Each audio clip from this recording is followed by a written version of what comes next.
ज्यादा समय नहीं लूंगा, बच्चे बहुत देर से बैठे हुए हैं। मैं केवल 2 मिनट बोलूंगा, ओनली फॉर 2 मिनट्स। मैं डॉक्टर सुरेश नागर, दिल्ली गवर्नमेंट में लेक्चरर हूं।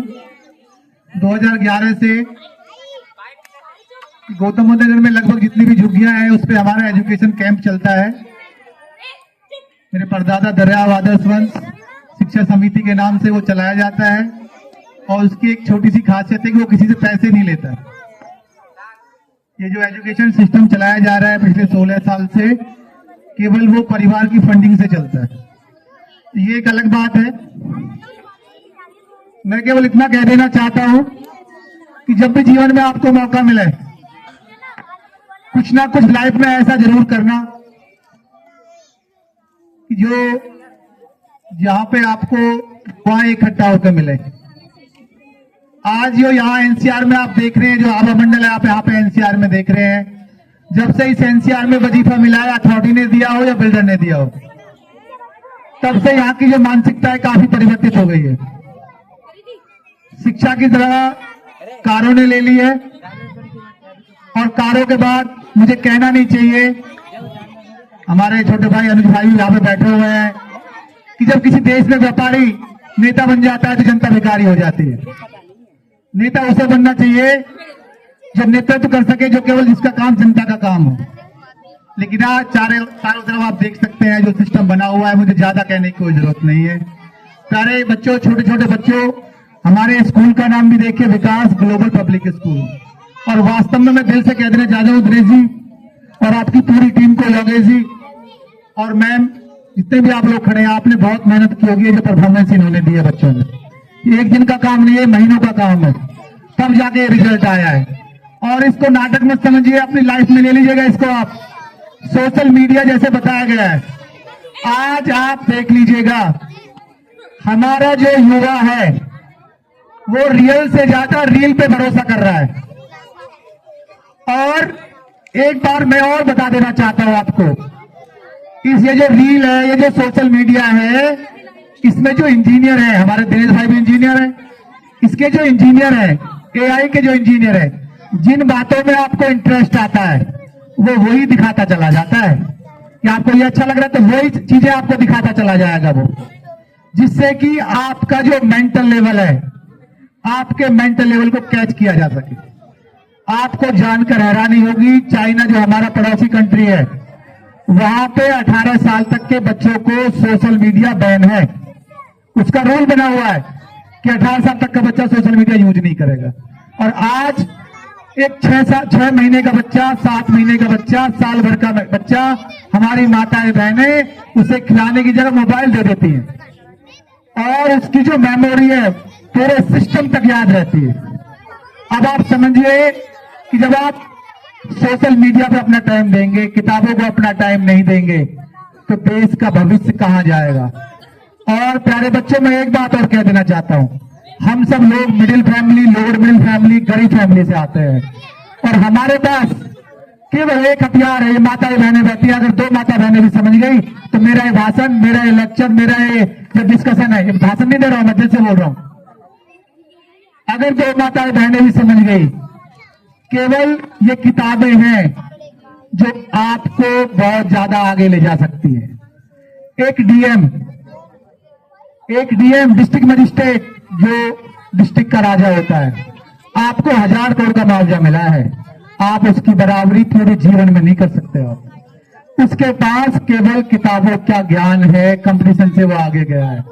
अगर इस क्षेत्र को, एनसीआर के क्षेत्र को, क्योंकि इसमें हमारे जो आसपास का जो आभा मंडल है और मुआवजा, बुजुर्ग यहाँ पे बैठे हुए हैं, एक भी व्यक्ति मुझे बता दे कि डॉक्टर सुरेश उनको 100 करोड़ मुआवजा मिला है, यहाँ वजीफा मिला है, 2 करोड़, 3 करोड़, 4 करोड़, 5 करोड़, 10 करोड़, 1 करोड़, कुछ पैसे जगह में लगा दिए, कुछ बचे की बड़ी गाड़ी ले ली, किताबों के लिए जगह कहां रही? अरे किताबों के लिए तो जगह नहीं रही।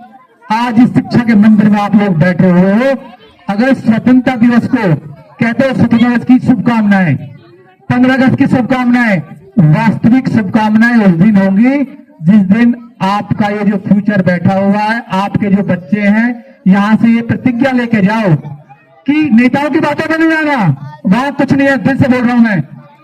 आपको केवल खुद से आगे बढ़ना है। वो अपने आप को आगे बढ़ा रहे हैं, पॉलिसी अपने आप को आगे बढ़ा रही है, और मेरा किसी पार्टी से कोई लेना देना नहीं है। मैं प्रैक्टिकल बातें कर रहा हूं, ये मेरा परिवार बैठा हुआ है।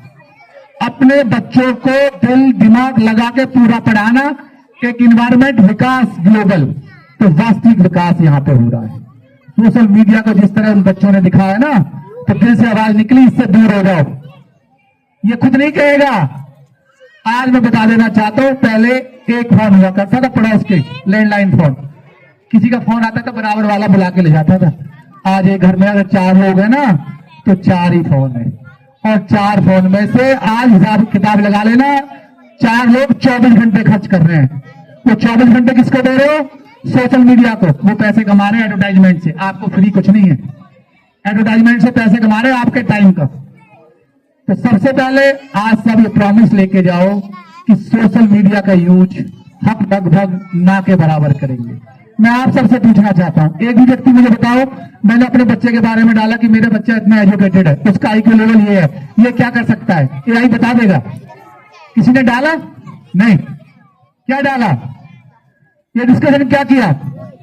जिसका कोई औचित्य इस सिस्टम में नहीं है, जिसको मैं यहां पे बोलना भी नहीं चाहता हूं।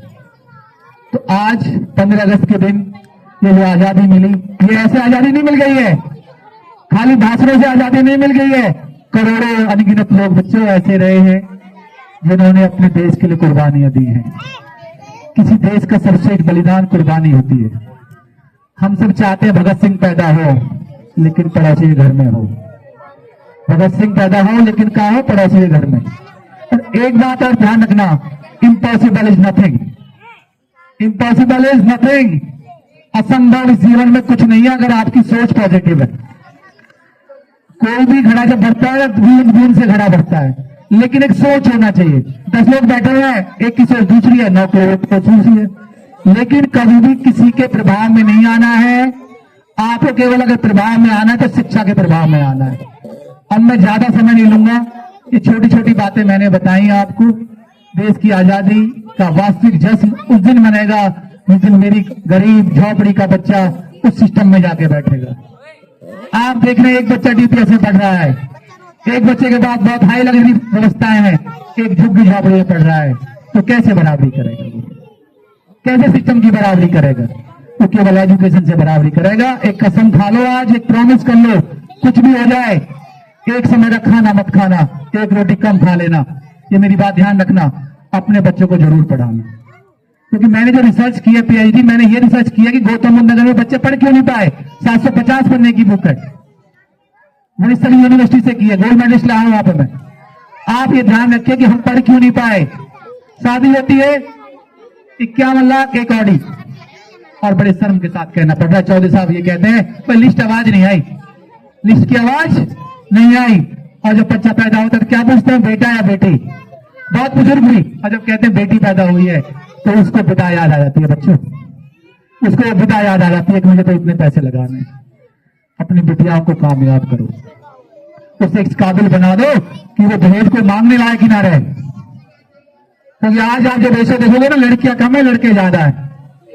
लड़कियों की एजुकेशन को भी लड़कों से ज्यादा महत्व दो, वो देवर को सजाती है। इसलिए अब मैं ज्यादा नहीं बोलूंगा, मेरे साथ बस एक साथ मेरे साथ बोल लीजिएगा दिल से, भारत माता की, दोनों हाथ खड़े करके, भारत माता की जय, भारत माता की, भारत माता की, वंदे वंदे वंदे। माना कि अंधेरा घना है, माना कि अंधेरा, पर दिया जलाना कहां मना है, पर दिया जलाना। इन्हीं शब्दों के साथ मैं अपनी वाणी को विराम देता हूं। जय हिंद, जय भारत, जय हो सकती।